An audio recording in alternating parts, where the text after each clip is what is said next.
In this video, I'm going to introduce you to a new formula called the displacement formula. When you finish this video, you should be able to describe where the displacement formula comes from, be able to use the displacement formula to solve problems, and be able to describe when the displacement formula is useful. All right, we'll get started here with an example. So we have a problem like this. As you make your way to school one day, moving at 3 meters per second, you turn around to find a dog chasing you. As you increase your speed at a rate of 1 meter per second, that's the acceleration, as you run the 100 meters left until you get to the school doors. Now, a couple of questions we could ask about this is, how long does it take you to reach the school, and how fast are you going when you get to the school doors? So let's take the first question. How long does it take you to reach the school? So a reasonable approach to this problem might be to make a velocity time graph. Now we also might want to do some things like a motion diagram. So up here we can do a motion diagram. There's there, and there, and there as we start to speed up with the acceleration, assuming constant at 1 meter per second, and our velocity vector showing an increase in speed.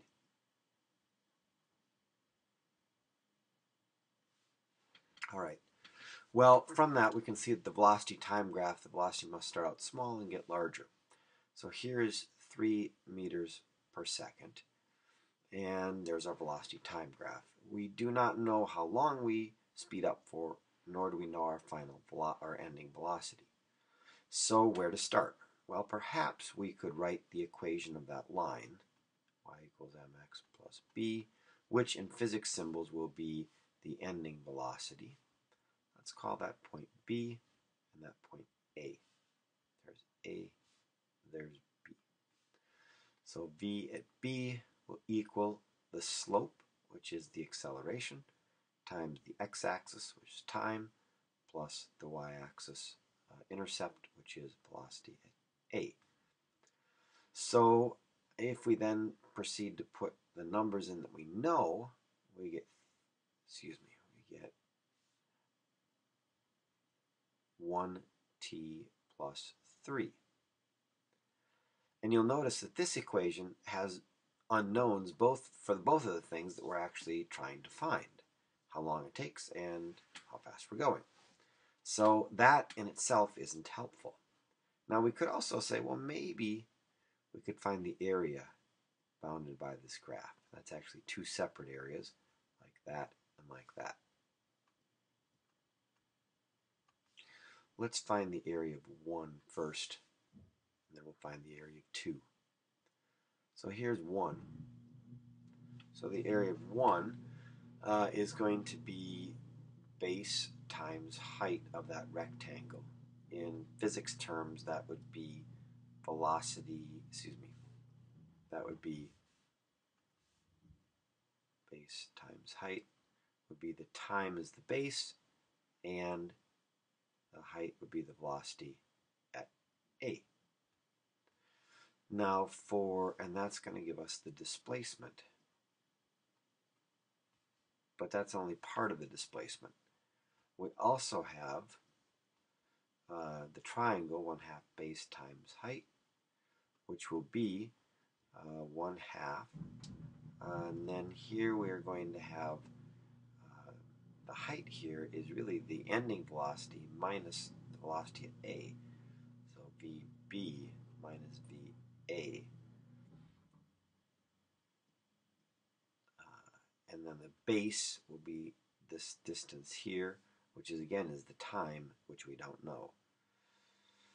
And that'll give us x for 1. This will give us x for the second area. And so the total will be t times VA plus 1/2 VB minus VA times time.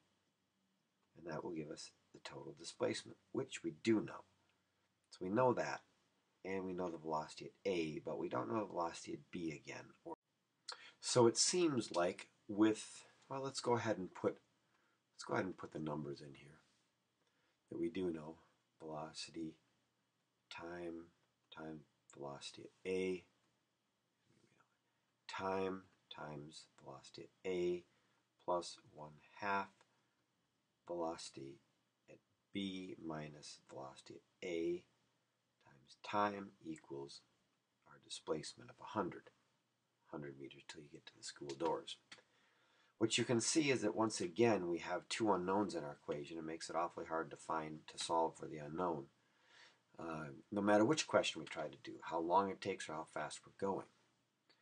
Now, we're not really at a dead end, even though we seem to be, because this equation, we call this equation A, and this equation B, both these equations have the same unknowns. And as you probably know from math class, it's possible to substitute some of this in here and put them together to come up with a single equation that eliminates some of those unknowns. And so I'm going to go ahead and do that. What I'm going to do, though, is I want to do this in a general sense and not specifically for this problem. And so let's leave this problem aside, and we're going to take a look at how to do this in general, and then we'll come back and solve this problem. Okay, so in resuming where we had left off, I want to do this in general. In other words, I don't want to put the numbers in, so I back those out. And let's look at the second area again, up here. So again, we have 1/2 base times height. And again, putting that in physics symbols, a t times the base, and then we want to multiply that by the height, which is actually the velocity at B minus the velocity at A. Velocity at B minus velocity at A. All right, so that gives us the half out there, gives us the displacement for part 2. Now, I want to combine those two parts together as I did before. And so I'll say total displacement will be equal to time times velocity at A plus 1/2 time times velocity at B minus velocity at A. And that should do it. Now, the other thing that I'm going to do is to, because in this problem we knew the acceleration, so it makes sense to get that into the problem. And so over here what I'd like to do is to have us notice that if we rearrange this a little bit, bring the VA over here, we'll have V, over to black, we'll have VB minus VA equals AT. And now I'm going to do a interesting substitution where I'm going to take this stuff here, which is VB minus VA, and here's VB minus VA. So in other words, all this stuff in here is equal to AT. So I'm going to substitute all of this in for that. And here's what it's going to look like. Our new delta x will be T VA plus 1/2 time times A times time. Now I'm just going to do a little rearranging to get this in what would be considered a more traditional format. And then this is the displacement equation that I said I would introduce you to. This will be velocity at A times the time. I've just switched the orders of those. Plus 1/2. And you'll see that there's 2 times there. So this is really AT squared. Okay? And this is any initial velocity at all. So we might even just decide, well, let's just make that the initial velocity, like that. And then this is the displacement equation. Okay, and the reason why I'm showing you this, not that you couldn't do some of this algebra yourself, but because it takes a fairly long time. And so we're going to have this as one of our three given equations. So from this point on, sort of the given equations that we can work our physics from include, 1, the definition of acceleration, 2, the definition of average velocity, and those are sort of the most fundamental physics formulas. And then 3, now we have the displacement formula, which is not really a fundamental formula, but it sure is a useful tool. And we'll try to see that coming up as I make use of this. So those 3 formulas are going to be our given physics formulas. You're allowed to use those and don't have to explain where they came from, because 2 of them are definitions, and you can explain, describe where this came from now that you've seen the video. No need to do that on every problem. All right, so I want to go back to our problem that we were asking. How long does it take you to reach the school? And now let's use that displacement formula to answer that. You'll recall, I'm going to bring us back here, you recall that we went ahead and tried to do that and saw how messy the algebra got with 2 unknowns and 2 equations. So let's look at how elegant it becomes with the displacement equation. VIT plus 1/2 AT squared.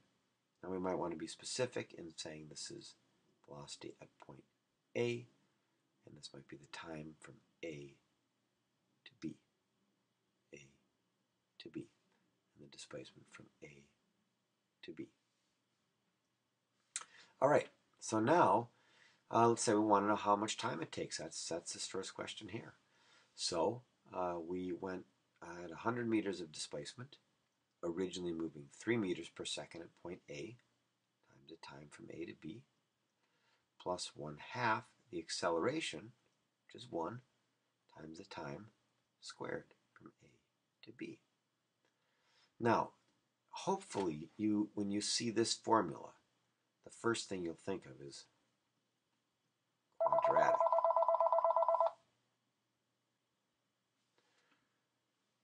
It is, in fact, the quadratic formula.